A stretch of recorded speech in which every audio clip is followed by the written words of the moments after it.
Let's start.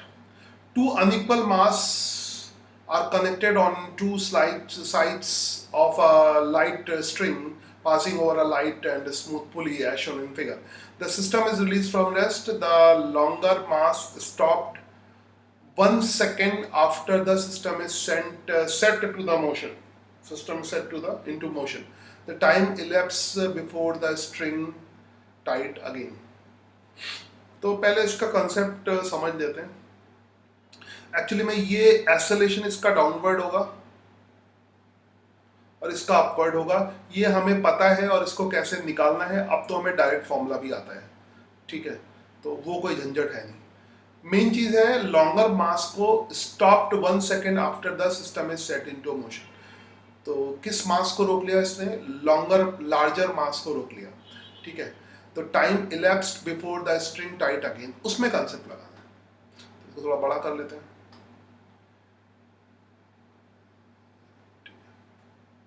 तो actually में रोकने के बाद क्या होगा वो सोचना है, बाकी सब चीजें तो आ जाएंगी इसमें.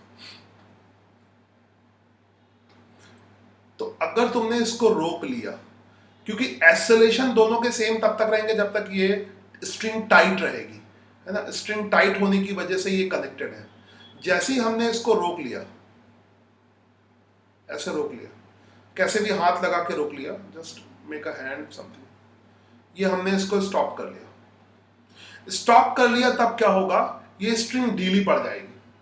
और याद रखो, स्ट्रिंग जैसे ही ढीली पड़ जाएगी, मतलब लूज पड़ जाएगी, तब इसका एक्सेलरेशन ए नहीं होगा अपवर्ड. तब तो अंडर ग्रेविटी ये एक फ्री पार्टिकल की तरह मूव करने लगेगा. तो क्या होगा? 1 kg अपवर्ड डायरेक्शन में मूव करेगा. ठीक है, एंड उसके बाद क्या होगा? इसको हमने रोके रखा है. Then obviously under gravity move करा, यहां पे कुछ वेलोसिटी है, 1 सेकंड बाद कुछ वेलोसिटी होगी. 1 सेकंड के इस टाइम पे जहां पे हमने रोका होगा उस समय इसके पास कुछ वेलोसिटी होगी. ठीक है, सपोज उस समय रोकने से पहले एक बार और बता दूं, मैं डायग्राम दोबारा नहीं बता रहा हूं. रोकने से पहले, जस्ट रोकने से पहले इसकी वेलोसिटी डाउनवर्ड होगी और इसकी वेलोसिटी अपवर्ड होगी.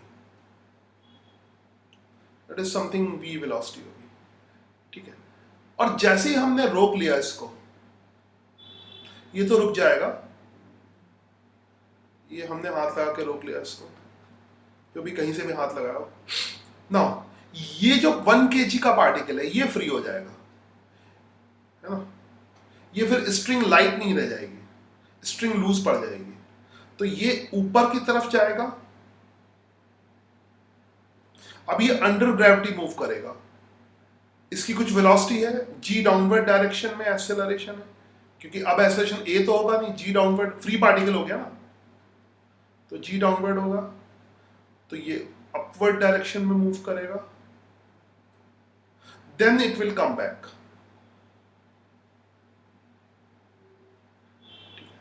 जब ये कम बैक कर लेगा, यहां पर कम बैक कर लेगा, तब फिर से स्ट्रिंग टाइट हो जाएगी. ठीक है, आई होप समझ गए. और फिर से ये एक झटका लगेगा, स्ट्रिंग टाइट हो जाएगी. ये पूछा है कि स्ट्रिंग टाइट दोबारा से कब होगी. सवाल को मैं दोबारा देखूं. स्ट्रिंग, तो स्ट्रिंग टाइट अगेन. हाँ, तो स्ट्रिंग के टाइट होने की बात करनी, उसके बाद फिर क्या होता है उसकी बात नहीं करनी. तो ये स्ट्रेटेजी होगी. ठीक है, तो रोकने के जस्ट कितने सेकंड बाद स्ट्रिंग टाइट होगी, यहां पे चाहो तो डायरेक्ट रिजल्ट भी लगा सकते हो कि कितना टाइम लगेगा. v ऊपर की तरफ जाना, टॉप मोस्ट पे 0, तो टाइम जो है दैट इज 2v/g, है ना. यहाँ पे अंडर ग्रेविटी इसको मूव करा लो या फॉर्मूला लगा लो लगाना. तो अगर हम अभी अंडर ग्रेविटी की बात करें और यहाँ पे हमने v वेलोसिटी निकाल ली है, तो जब दोबारा वापस आ जाएगा तो डेल्टा y की वैल्यू 0 हो जाएगी. तो delta y is equal to, इस तरह के बहुत सवाल पहले भी कर चुके हैं, u/t plus half a/t². Downward negative होगा.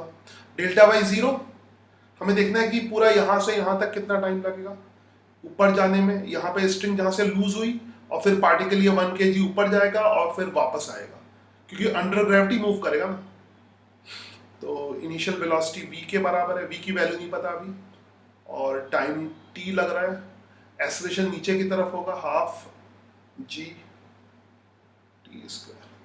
तो अगर किसी को नीट वाले को डायरेक्ट याद है तो डायरेक्ट भी लिख सकते हो इसमें।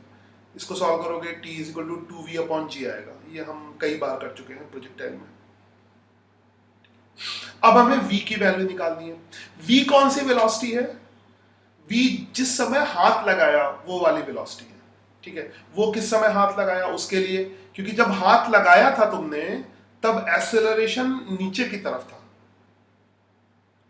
ऐसे था, है ना एक्सेलरेशन, और इसका एक्सेलरेशन किधर था? ऊपर की तरफ था, ए एक्सेलरेशन था। आई होप समझ में आ रहा होगा। और वो ए की वैल्यू कैसे निकालेंगे? कई बार हम निकाल चुके, देखो कुछ चीजें हम कई बार पहले कर चुके होते हैं, तो हम डायरेक्ट भी चाहें तो अब तक इतनी हैबिट पड़ गई कि डायरेक्ट उसको लगा सकते हैं। एग्जाम के टाइम पे यही होगा, है ना। अगर समझने के हिसाब से हमें डायरेक्ट नहीं करना चाहिए, मगर हम इस तरह के सवाल तो कई बार कर चुके हैं, और इंडिया में तो टाइम मैटर करता है। जो जिस समय नीट का एग्जाम देने जाओगे ये सवाल वैसे करोगे तो बहुत लंबा होगा, मगर हम ये कितनी बार कर चुके हैं एटवुड वाला। तो एटवुड वाला एसेशन अभी तो तुम्हें याद होगा पुलिंग फोर्स मेथड से, तो उसको डायरेक्ट भी लिख सकते हो 2g minus 1g is equal to mass 3 into acceleration, ठीक है। अब ये सब टाइम बचेगा, तो a की वैल्यू कितनी हो जाएगी? g/3, ठीक है। अब v की वैल्यू क्या होगी? इनिशियल वेलोसिटी 0 थी, इनिशियली रेस्ट से स्टार्ट हुआ था, क्वेश्चन में देख सकते हो। तो v इज इक्वल टू क्या हो जाएगा? u प्लस 80, u0, a की वैल्यू है g/3, और टाइम कितने कितने सेकंड बाद हमने रोका इसको? 1 सेकंड बाद ना, आई थिंक 1 सेकंड बाद, हाँ 1 सेकंड बाद। फिर बार बार उसको सेट करने में दिक्कत आती है इस जगह पे। चलो 1 सेकंड बाद रोका, हाँ, तो 1 सेकंड बाद टाइम यहाँ पे 1 सेकंड हो जाएगा। तो अब ये 1 सेकंड बाद, अब ये ब्लू में फिर से पुट कर दो, ठीक है। तो कितना टाइम लगेगा? स्ट्रिंग टाइट होगी। ये थोड़ा सा मुश्किल सवाल है, मगर थोड़ा बहुत मुश्किल आई जाता है। 2v की वैल्यू कितनी होगी? g/3, g/3,